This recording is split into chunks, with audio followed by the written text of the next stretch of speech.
Russell Henley. Jeff, I don't know if you hear you or not, but yeah, that would be weird if we open the show and it's just someone saying Russell Henley. Anywho, top of the morning, everybody. Top of the morning to everyone, especially America's favorite first couple, Trevor Lawrence and Travis Etienne. Yeah! Welcome to the Sweat, everybody. Presented by DraftKings alongside Jesse Cofield. I am Emerson Lancio. Yeah, for the next hour, we're dishing out DFS and Sportsbook advice, analysis, plays on the links, ice, and hardwood. But first things first. It's time to overreact to what went down on NFL Sunday, a tradition unlike any other. All right, Jeff Ulrich, Pierce Dietrich, show yourselves, cowards, because it's been a hell of a week. So 10 of the 12 games played so far were within one score in the fourth quarter. Like, you came storming in the studio earlier today, and you're like, oh my God, what a crazy day. And I'm like, yo, you are so right. It was super crazy. So 4 teams erased deficits of 10-plus points. One of those, by the way, being the Jets, whose defense looked legit against Buffalo, upsetting Buffalo and Josh Allen. Okay, here we go. Jeff, New York is a serious threat to win the AFC East. Is that an overreaction? At this point, no, it's not. We're deep enough into the year. The win-loss records matter at this point. There's only so much ground you can make up. This is an elite defense. There's nothing else to say here. The Jets are able to run the ball. They've still got, they were smart to go out and get an extra playmaker in James Robinson, even if he's only going to be used as that in between the tackles, because when you have an elite defense, you need to just let it go to work and just control the game on the ground. This team is top 5 in sacks per game. They've got 9 sacks over the last 2 games. Their pressure rate is unbelievable. They're healthy. They're stopping the run. They're top 5 in terms of yards per carry allowed against. DVOA, they're right up there. They just strip sacked and ended the game against Josh Allen. I mean, like, what else do you need to say? This might be the best defense in the league. No hyperbole there. And when you have a good defense and you have a quarterback that's at least a little bit mobile, I think Zach Wilson will eventually do something to handcuff this team. But like right now, defense still wins games in the NFL. And yeah, the Jets are a legit threat here. Pierce, every team in this division has a winning record. The AFC East is what we thought the AFC West would be. Hey, Jets plus 2,000 to win the AFC East. What do you think, dude? No, thank you. That's a little bit much hyperbole from Jeff Ulrich there. The Jets' defense is good. They are not elite. If you go back and watch that game yesterday, Buffalo very easily could have been up 21-23 going into half, and at that point the game's pretty much over. But Josh Allen throws an interception inside the 10-yard line. They miss a field goal. They play some kind of soft 2-minute defense, and you have a close game going into the half. And then Josh Allen makes a mistake in the third quarter. They basically don't get the ball back. The Jets, give them credit. They dink and dunk and get their way in, and they place again some soft 2-minute defense, end up scoring. And then on that last series, Buffalo probably should have won still, but you get a holding penalty in under 2 minutes, which is pretty rough for the refs to start calling holding. You pretty much doom a team. And then he also earlier missed a 60-yard pass where he just underthrew, I think it was Diggs or one of his receivers. The Bills are fine. The Jets played well, but it's definitely an overreaction to think that they're that much better than the Bills. Hey, I don't think they're that much better than the Bills. It was a 3-point game, but like the Jets defense also sacked Josh Allen on that last drive to put an end to the game. So yeah, because it was 3rd and 20. And at some point, Pierce, we have to start giving the Jets a little bit of credit. I'm going to start doing that now. If you choose to do that later in the year and eat your humble pie later, that's fine, pal. I'm going to eat some of mine now. Jeff, really quick, has Josh Allen lost his grip on NFL MVP? No, I don't think so. Okay. I don't think so quite yet. I mean, Patrick Mahomes is obviously going to be breathing down his neck after another win, but I think Josh Allen is still they'll want to give it to him. It's like, again, like the Jets now are a legit defense. I don't think putting up like one kind of mediocre game against a legit defense is that big a deal. All right. Well, if you need more proof that the Packers are broken and Aaron Rodgers isn't what he once was, put on a replay of Sunday's sad loss to the Lions. Look at that. That's disgusting. Detroit's defense has been terrible all season. Picked off Rodgers 3 times, holding Green Bay to 9 points. Is it an overreaction to say it's too late for a turnaround here and their season is over, Pierce? We need to go beyond that. Yes, the season is over. That's not an overreaction. They're not going to compete in this division, especially the way that the Bears are playing. They might finish last, the Packers, in this division. Well, they'll probably not be worse than the Lions, but maybe they will. Who knows? Yeah. But what we need to start talking about is where is Aaron Rodgers going to be next year? Is he still going to have a future with this team? Is it time for us to start speculating where he's going to end up? You can point fingers at the receivers and the linemen and the new offensive coordinators, but we also really need to start pointing fingers at Aaron Rodgers. He is not playing well. No one on this team's playing well. It's time to move on. You can't trade him now. The deadline's gone. But I would imagine in the offseason we're going to have all kinds of questions about where will he go. The Panthers need a quarterback. The Panthers like trading for questionable quarterbacks, and they've got a bunch of draft picks that they can wheel and deal. So we go ahead and start that talk now. Jeff, who's to blame for this mess in Green Bay, and do you agree with Pierce? Oh, the management's 100% to blame. I mean, they needed to address the wide receiver position 3 years ago. They needed to address it 5 years ago, and they just kept doing. I mean, they locked into Devontae Adams turning into an elite wide receiver and just carrying the team. But they're to blame. I mean, look, this game is the game against the Lions was interesting. I mean, the Green Bay so easily could have been up like 14-3. But Pierce is right. You have to put some blame to Aaron Rodgers here. He turned the ball over twice in the red zone, threw 3 picks in the game. I don't think he's done that since the Carter administration. So, I mean, Aaron Rodgers absolutely part of the problem here, but Green Bay definitely looks like I think the biggest thing with Green Bay is they've just been figured out. You know, the Matt LaFleur scheme, it absolutely worked with Devontae Adams, the power run game. It's just like the NFL has just figured it out, how to stop the Packers, and there's nothing that Aaron Rodgers is going to do to make a difference right now. He doesn't have the elite wide receivers. He's obviously, you know, getting on way closer to 40 than 30. He's not going to save this team this year. So I do think that the Packers may end up blowing things up at the end of this year. It's an interesting, weird situation because they basically go from being a Super Bowl favorite to just like they may actually finish last in this division. So very weird turnaround. Going to be interesting offseason in Green Bay. See if they really try to reload on offense. Finally, put some just capital into the wide receiver position, or if they just blow it up. They do have Jordan Love sitting there. Very, very interesting time to be a Green Bay fan. Yeah, Jeff, real quick here. Packers, should they bench Aaron Rodgers for Jordan Love, especially since, you know, this season's over, according to Pierce? My God, like, you cannot do that. You Okay. can't bench, I mean, you just can't. Like, I mean, it's like the whole the town would implode into civil war. I don't think you can go that far. Okay. Maybe at like week 18 you give Jordan Love a start, but no, the Packers they've made their boat because they're attached to Aaron Rodgers for this year. The offseason though, that's where things are going to get interesting. Well, Packers scored just 1 touchdown as a team. Cincinnati's Joe Mixon scored 5 all by himself, becoming the 17th player in NFL history to score a handful of touchdowns in a game. By the way, that's 58.1 DK fantasy points. And with the Bengals leading by 35 points at halftime, Carolina turned to Baker Mayfield in the second half, and he tossed a couple touchdowns. Jeff, which storyline means more to their respective team? I mean, I know the Joe Mixon storyline means more to me because I faded him in best ball this year and no exposure. You're an but idiot. Anyways, that's just a sad story for another time. I mean, who cares what's going on at the quarterback position, like for Carolina? I mean, really, does anyone care that Baker Mayfield threw 2 touchdowns in complete garbage time against the Bengals' third stringers? I certainly don't. Maybe he'll get the start next week and he'll suck some people in. Hopefully, you can pay the rake for me next week. Anyways, the Joe Mixon thing is very interesting. I mean, again, he was coming off a high carry year last year, high usage year. I really thought that given Joe Mixon's injury history, this might be a tough season for him. Completely wrong on my part. He's a high usage back. He's got no competition for carries. The Cincinnati Bengals can't force to rest him either because they're in an absolute dogfight because they started the season slow. Joe Mixon's going nowhere. He's going to get used. He's an elite receiver out of the backfield. As long as he stays healthy, the usage is absolutely going to be there. When you see Joe Mixon going up against a weaker team, or even just a spot where, you know, the Bengals are slight favorites, you need to get him into lineups at this point because there's probably going to be a couple more eruptions down the line. Yeah, Pierce, with Jamar Chase out, I mean, they need more production out of Joe Mixon. But going back to Carolina real quick, today they activated Sam Darnold, and he's expected to play down the stretch. So they have no idea what the hell they're doing. Yeah, what's new in Carolina? Oh, actually, they do know what they're doing. It seems like, you know, last week they played that game way too close, and we're a little bit worried. Hey, guys, you're supposed to tank. I imagine that the front office got Steve Wilkes in there and said, hey, what's going on here, bud? We needed to make sure we're losing games. And I think that message was received loud and clear going into the half at 35-0.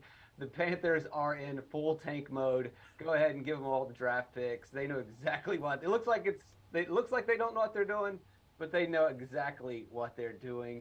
Cincinnati, yeah, Mixon's going to be great in the short run. But as soon as Chase comes back, they're going to go back to that air-it-out offense that carried them through the playoffs. But right now, we've seen that they're going to run the ball a lot. He's going to get plenty of volume and usage in the red zone, but also the depth of target for Cincinnati without Chase is nothing but underneath routes. We've seen that in the last couple weeks. So Mixon, he's got the rushing upside, he's got the receiving upside, but this may not last the entire season. All right, we're pandering to my co-hosts a little bit here, mentioning the Jags 27-20 win over the Raiders. Wow. But the more important takeaway from that game is Travis Etienne delivering his third straight 100-yard rushing performance. Wow. Would you look at that? Wow. It was also the first 2-touchdown game of his career. Yes. This man is in the elite fantasy running back conversation. That's not an overreaction to say, is it, Pierce? Sure, I'll continue the pandering. He's the hell yeah, brother. What we talk about. Maybe, is he Barry Sanders? No. Is he Alex Smith? No. Yes. Maybe he could be someday. But what he is a running back that's getting 20-plus carries. You don't get that in the league. And that's what we want. We want volume. He is getting it, and he's doing something with it. And that's really all that matters. And he's looked pretty good in doing so. I think just the big takeaway is the team would not have traded James Robinson if they did not believe fully in Etienne. They've traded him. They're continuing to give him the ball. The less pressure you put on Trevor Lawrence, the better this team plays. I think you've got a pretty good relationship there. So, yeah, you might as well call him elite. Jeff, Etienne is now 5th in the NFL in rushing yards with 680 through 9 games. Yeah, and I mean, look, Pierce, as usual, did a terrible hype job here. So I'll act as Travis Etienne's hype man. I mean, come on. He's averaging 5.7 yards per carry. This dude is what did you say, Jesse? 4th in rushing totals? And he barely played the first couple weeks because James Robinson was stealing all the carries. He looks fantastic out there. Travis Etienne is the perfect example of why you need to be forward-looking in fantasy football. This was a first-round draft pick. He was injured his first year. He had fresh legs coming out of college. He had a new head coach, a forward-thinking head coach in Doug Peterson, who was more than likely going to recognize the talent he had. And guess what? He did. And now look what you have if you drafted Travis Etienne in the 4th or 5th or whatever round. You have a main carry running back playing 80% of the snaps, getting 20-plus carries a game. This is a great, great pickup by the Jags last year. Great pickup to sign Doug Peterson, a guy who can recognize talent like this and actually play him. It's a great situation for fantasy. I like watching this guy play, too. I mean, he's just good at everything. He's got untapped receiving potential, too. Dude, and Trevor Lawrence making throws yesterday, no other quarterback in the league. Okay, enough about Trevor. We don't need to get into Trevor. I know. I'm just mentioning. It was a damn good game. Dude, we'd be talking about Trevor Lawrence if it wasn't for Etienne, rushing for 150 yards, whatever the hell it was, because Lawrence was unbelievable. My God, he's a walking god. Anywho, let's talk about the only active Hall of Famer right now in the NFL. This is Geno Smith, and I think it is time to have a serious discussion about this man's future in Seattle, for crying out loud. Pierce, this is your dude. This is your team. Like, leading Seattle to another gutsy victory over the Arizona Cardinals.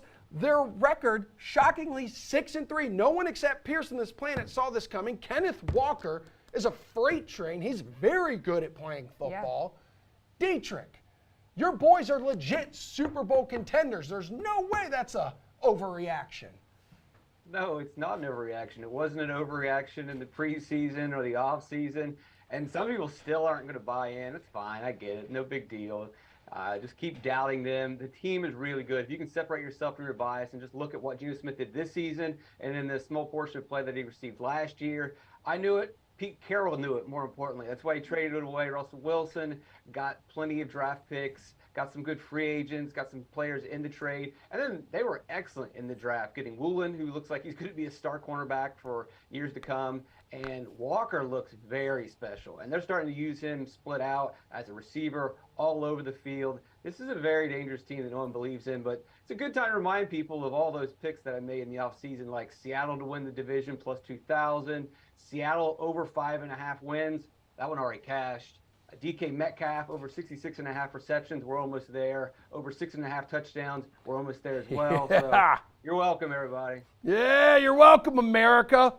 Hey, Smith may not win MVP, Jeff Ulrich, but with Josh Allen's struggles on Sunday, I'm going to say it again, the door's opening. Voters like good stories. There's no better story in the NFL right now than Geno Smith, and he's got the 5th best odds to win MVP, dude, plus 2,000. Bet it now and thank me later. It's not the worst bet in the world, to be Thank you. honest. I mean, it's really not. He's attached to a couple of elite wide receivers. Seattle's defense is good, but they still allow points. There's potential for more shootouts down the road. I mean, the Seattle Seahawks are the perfect example of just how quickly things can change in the NFL. Pierce is right. They nailed the draft this year. They absolutely did. And when you do that, things can just flip so quickly. Especially when you give these players that you draft like chances right out of the gate. So Kenneth Walker really liked what he was putting down on tape out of college, and man, has it ever translated? He looks like potentially Jonathan Taylor plus here going up. But I mean, really, the story here is just Geno Smith. I mean, I know Pierce was big on him, but my God, like this is exceeding, I think, even his expectations. So lots of potential for Geno Smith in fantasy as well. Keep an eye on his salary. It was still under 6,000 on DraftKings for some reason last week. We'll see if it goes up, maybe even against stiffer competition. But with him having Lockett and Metcalf back there, stacking the Seahawks, using Kenneth Walker, it's just a play that you need to keep on for daily fantasy from here on out. I know Geno Smith isn't as old as Rich Gannon was when he won MVP, dude, but let's go. This is the exact same story. Heartwarming. America has rallied around this. How about comeback player of the year?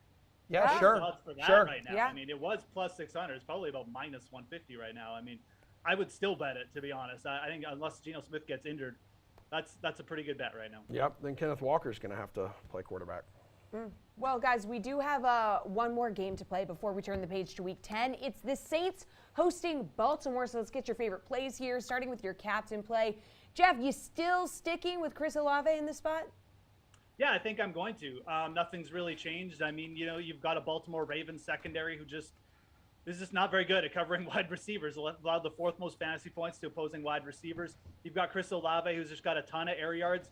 Obviously, he's attached to a quarterback in Andy Dalton, but there's some strategy involved here. I think when you're looking at upside plays for captain spot, obviously the main carry running backs and Lamar Jackson going to be extremely popular.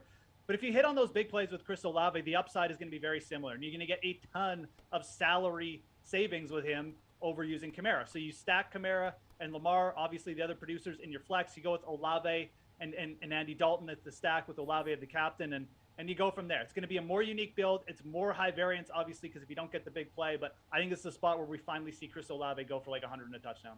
All right, Pierce, who do you want in your captain spot?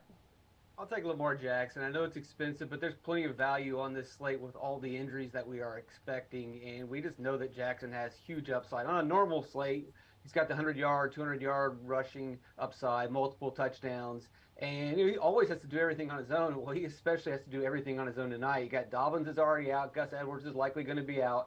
Mark Andrews being out hurts him through the air, but he also means he's going to run more and you get more points rushing. We could see a Justin Fields type of performance from Lamar Jackson on the ground. And the Saints defense, they did just shut out the Raiders, but you go to the weeks before that, this defense has not been, they've been okay. They have not been as good as they've been in the past. I think there's definitely an opportunity for Jackson to just go crazy, and there's plenty of value that I can afford him in the captain spot. All right, so speaking of value then, Pierce, how far down you going on the board for this showdown salary board? Yeah. You can go deep because we don't know who exactly some of these receivers are going to be for Baltimore, especially if you're going to have Jackson as your captain. I wouldn't mind any of them just catching a random touchdown, but you don't have to. You can just easily play Kenyon Drake. Drake's going to be the main running back. They love him here. This is the number 2 rushing team in the league who's been changing running backs every single week. The line is playing well. Drake's going to get most of the volume. He's the most dynamic. He has the potential to break big plays. He had a 40-yard rush in the last game. I'd expect him to be very active in the pass game, too. I mean, Bateman is out. Andrews is probably going to be out. There's not very many receiving options. So we could see Drake doing all kinds of different things. He's very affordable. I like pairing him with Jackson. Jeff, $4,400. Juwan Johnson, tight end for the Saints. Last time he was in prime time, more than 20 DraftKings points scored and 2 touchdowns. Yeah, we need to get a little bit more galaxy brain than that, though. It's Monday morning. What about Adam Troutman at 1,800? I mean, he's Jesus. back. There's really just a lack of options here to go to other than Olave for Andy Dalton. I think Troutman is actually like a good pivot play in all seriousness. Juwan Johnson, everyone's going to remember him obviously having the big game a couple games ago, but Troutman's going to be out there just as much. This is a player the Saints still like. And again, like there's not many receiving options. Obviously, Taysom Hill's still in play too. He's going to be out there, but Troutman is the receiver He's the guy who's going to be getting the targets in the red zone. And then on the other side, you've got to be looking at the Ravens wide receivers. I mean, the Proche 911 is in play. James Proche, the second at 3,800, played over 60% of the snaps last week. DeMarcus Robinson is also questionable for this game, by the way. So Proche at 3,800, I mean, again, like I think there's a lot of scenarios where the Ravens are actually down in this game at some point, being on the road, and we need to just fire the ball a little bit more than we think with Lamar Jackson. I think Proche is at 3,800 a very, very solid value, and he may not even be that highly owned because many people probably don't know who he is. So that's true. All right, bring us home with your favorite Monday Night Football bet, Jeff. What is it going to be? I'm going to ride with the Saints here. I like the spot too much. You've got obviously Baltimore just super banged up, but still like with a lot of the bets. I mean, as we talked about on the show yesterday, it was like over 70% of the bets still coming in on the Ravens as small favorites. And, you've got the Saints here as underdogs at home, a team whose defense traditionally just picks it up in the second half. I know they've been terrible, but shutout against the Raiders, coming in here kind of undervalued, just no one really talking about them. They've got a really good matchup here for Chris Olave on the outside. I think that the Saints get this done, and I just like taking them to cover straight up. I love going against the public here in prime time. Give me the Saints to cover. All right, Pierce, what do you like? I'm on the other side. I have the Ravens covering. We've already seen this line move half a point this morning. The public likes it, and rightfully so. The Ravens are a better team. I also like Drake over 44.5 yards. You've got the lead back for a heavy rushing offense. And as I mentioned, he can get over that one play. Lamar Jackson over 60.5 rushing yards. That's way too low given the circumstances of this offense. He's going to be very active on the ground. And then last but not least, it's minus 140 for Andy Dalton to throw the interception. So that's always a lock. All right, Piers, enjoy the rest of your Monday. Congrats to you and Joey Logano for his championship victory yesterday. Jeff, we'll have you back for a healthy dose of PGA pin placement coming up because your hero, Russell Henley, has decided to end a 5-year drought. But coming up next, the Dubs, speaking of the number 5, they've dropped 5 in a row, all on the road. So can a return to the Bay Area for Steph and company help turn things around? Which dudes makes the most sense to stuff inside your NBA DFS lineups tonight? We'll discuss with our NBA panel next.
Oh, wow. Okay. I did not know And we were back. I have not heard anything. Yeah, okay. Nobody wanted to count us in. 3, 2, 1. And scene. All right.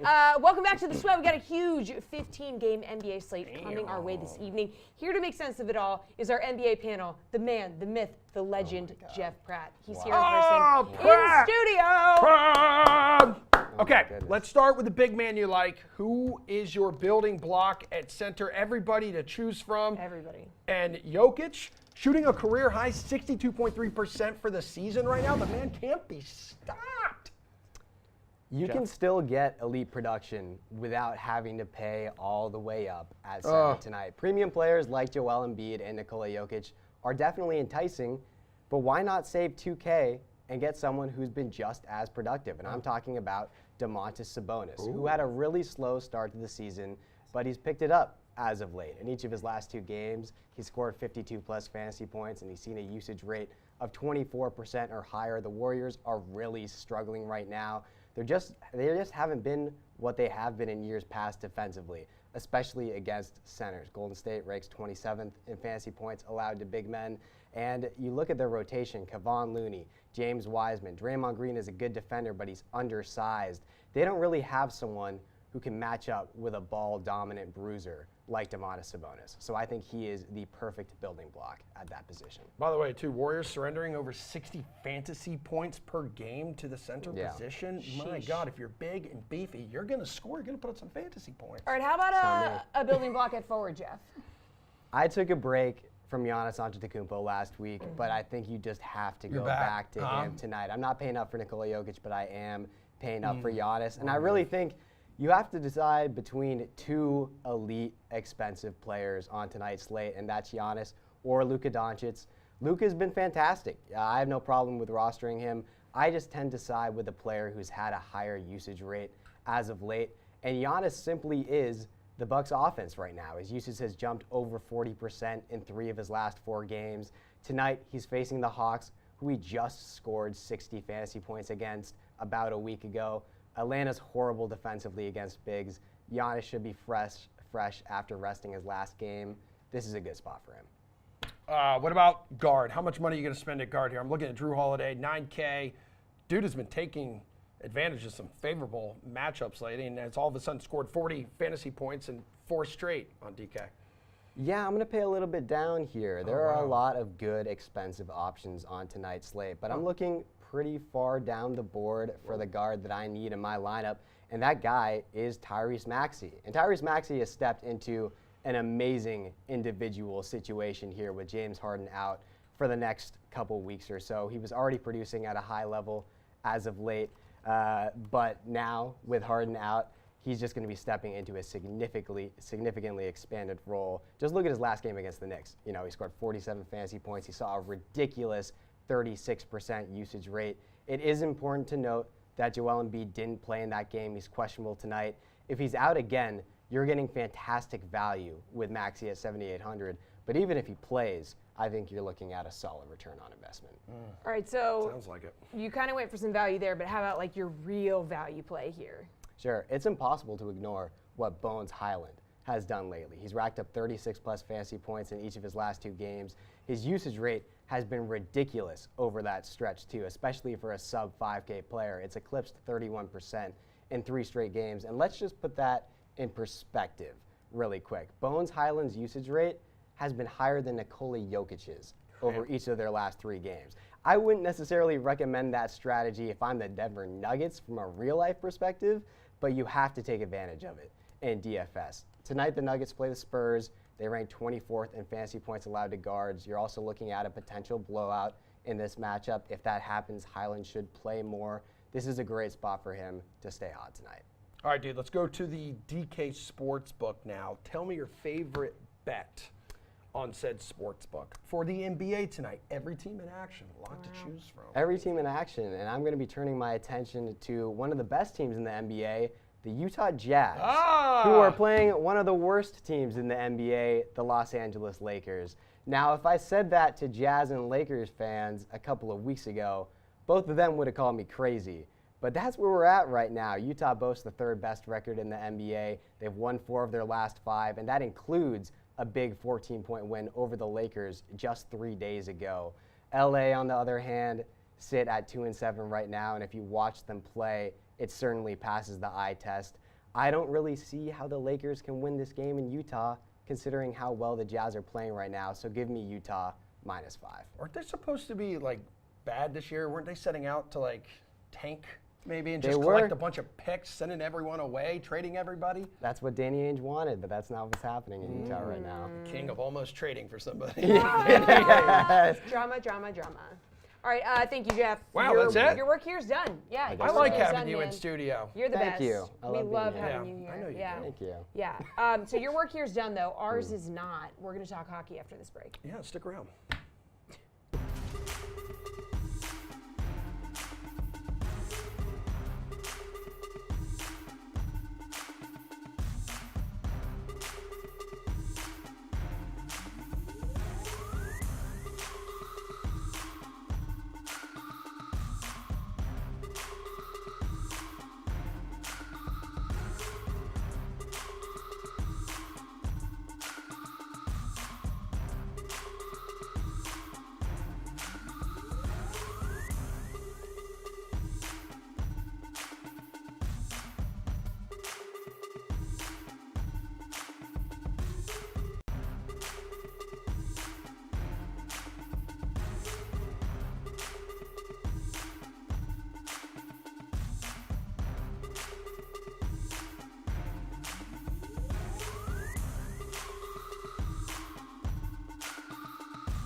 We had a 15-game slate in the NBA.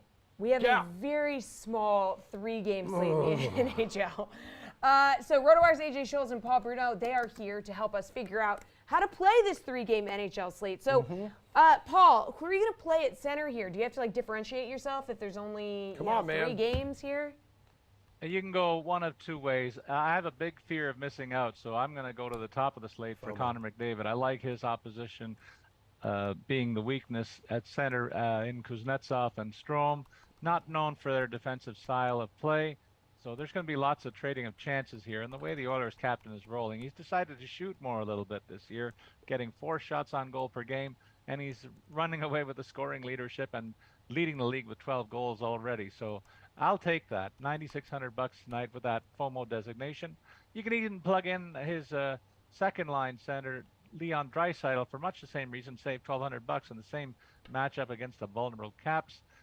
If you want to look away from that game, I think the Bruins will be smarting after taking the loss in Toronto on the weekend in a rivalry game, and so that means Patrice Bergeron is a good bet. He only costs $6,300, and you can bet the Bees juggernaut will be looking to get back on the rails in this one tonight against St. Louis, a team that's not looking very good defensively this season. All right, AJ, who are you locking in at the center position? Look at Paul just casually slide in with the Leafs won over the weekend. Just ridiculous. Sneaky. Twice, Just man. ridiculous. Yeah, I mean, Twice. listen, Toronto ended Bruins' 7-game win streak, I think it was, and the Bruins decided to sign whatever. Anyhow. Yeah, that was a debacle. Yeah, Anyway, look, as much as I want to give you this alternative center to use and fade McDavid, blah, blah, blah, the fact of the matter is Washington knows they're going to get killed, which is why they're putting Charlie Lindgren between the pipes tonight. They're not even going to start Darcy Kemper. It's not a back-to-back. They totally could go with Kemper. They're going to put Lindgren out and, feed him to the Wolves here. So, yeah, 9,600 is a lot, but I think you find ways to save in the rest of your lineup and stick with McDavid here at center. All right, then, AJ, take us to, let's go to forward. Wait, we just do that? Yeah, let's go to winger. Yeah, winger. Sorry, winger. Yeah. Winger. That's a forward, All right, but it's a different position. I mean, they're kind of the same. But anyway, I would go with a pair of guys in the 6K range here, starting with Ryan Nugent-Hopkins. He's going to play on the wing role with McDavid. I think you double down, pair these guys up. And then it's worth, looking at Jake DeBrusk here, third guy that'll be playing with Bergeron and Marchand. I agree with Paul here. I expect the Boston bounce back here. DeBrusk also getting number one power play opportunities with Marchand and Bergeron here. So I think he makes a lot of sense. They're 6K, so they're not super expensive. You'll still have to find some value elsewhere, but I think it's worth going kind of mid-range on the wings tonight. All right, Paul, who you want on the wing, dude? I have a similar thought process. On a small slate, though, I'm going to go and say that you look for stack opportunities here, and the Boston Bruins and Edmonton Oilers top lines are the stack plays. So you look at the Bruins against the St. Louis club that's really struggling defensively, and that means Marchand and DeBrusk are going to join Bergeron for $7,800 or $6,000 respectively. Stacking that big line on a short slate is a real good bit of strategy.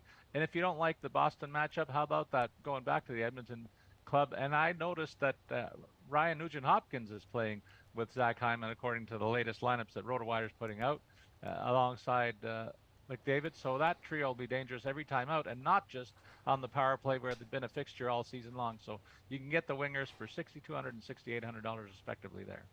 All right, Paul, what do you think the best play on the blue line is? Do you want to save some money here? Yeah, and I think I get two guys that profile very well as power play quarterbacks for their respective situations. Again, going back to the Oilers, noticing that Tyson Barrie is looking like he's getting power play reps on the top unit, costing only $4,400. He's going to get a lot of offensive zone starts because he's terrible defensively. So great spot for him with a ton of opportunities coming his way tonight, I think. And in keeping with a tendency of mine, I don't want to spend up big on defense. So I find another guy with a similar profile in Rasmus Anderson for $4,700 to get a guy who anchors that power play unit and gets top pairing minutes at even strength. I know the Isles have been solid defensively of late, but I trust the high-end talent of Calgary to have the advantage tonight. All right, AJ, where are you going on the blue line? Yeah, I agree with Paul on Rasmus Anderson for the Flames here, $4,700, a cheap option with power play responsibilities. But you can go even cheaper here on D and look at Eric Gustafsson for Washington.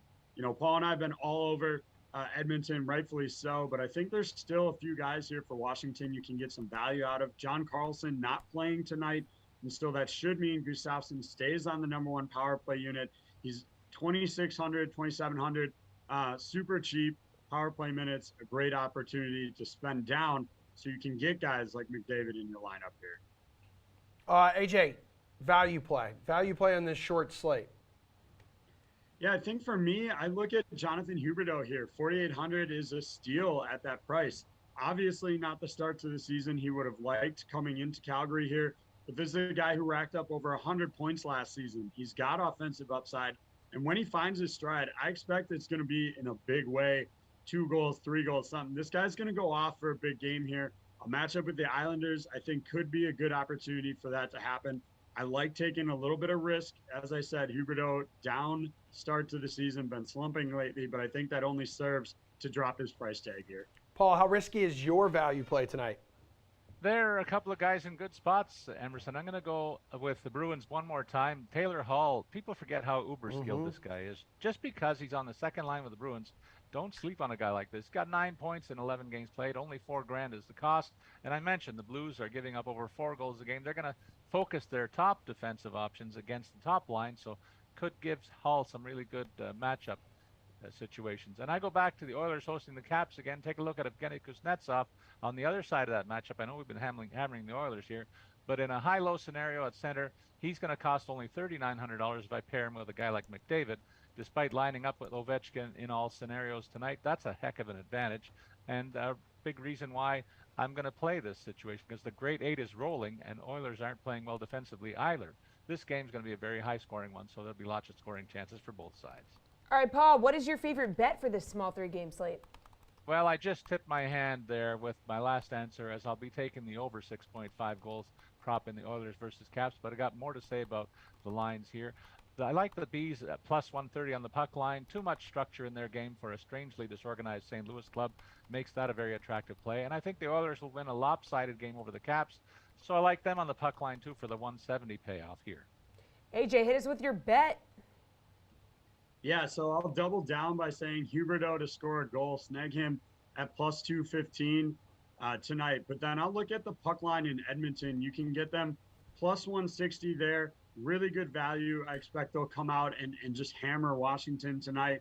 Once they're available, I'd consider looking at some alternate puck lines on the DK Sportsbook there and see if you can get Edmonton minus 2.5 to get even more value. All right, gentlemen, good times, good catching up with you. We'll talk to you tomorrow. We do have breaking news at the NFL. We will hit on with Jeff coming up after this break, plus some PGA Tour pin placement because the Cadence Bank Houston Open is this week. Can Tony Finau get his first win since the Rocket Mortgage Classic in July? We will discuss with Jeff and Colin right after this quick break, our final break of the show.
Breaking news, breaking news. Breaking news here on The Sweat.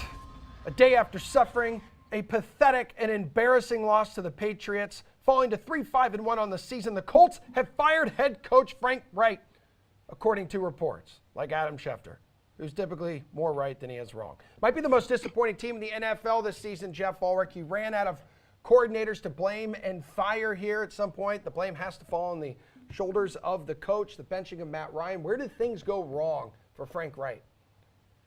Yeah, I mean, the Colts definitely disappointing. They were, like minus 140 or something to win this division. But where things went wrong is that, Frank Reich was brought in here as an offensive-minded head coach, and you've got an offense who is, basically averaged 2 yards per play last week.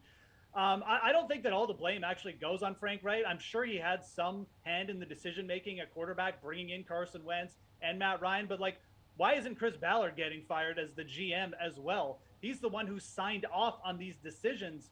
The Colts, in a couple of years ago in the 2021 draft, had a chance to move up in the draft, potentially get a Justin Fields, or maybe even get up further and get a Trey Lance, a mobile quarterback, which would have hid some of their problems with their offensive line. Their offensive line has absolutely deteriorated this year. 9 sacks allowed in the last game. You think that a mobile quarterback would have helped? It certainly helped the Chicago Bears, who have a terrible O-line, but still look competent.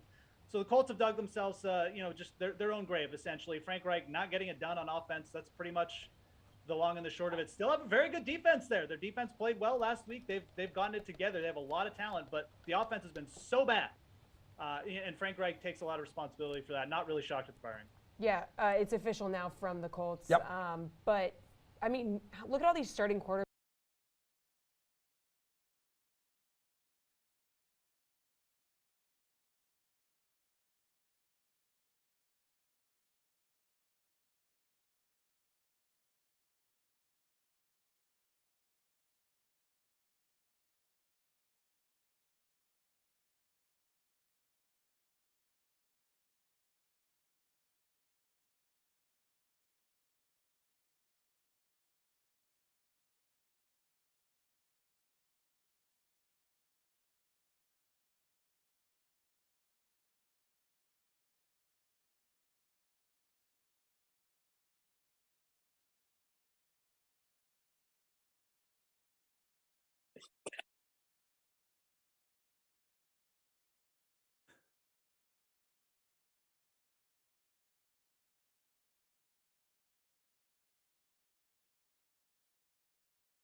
From either of them.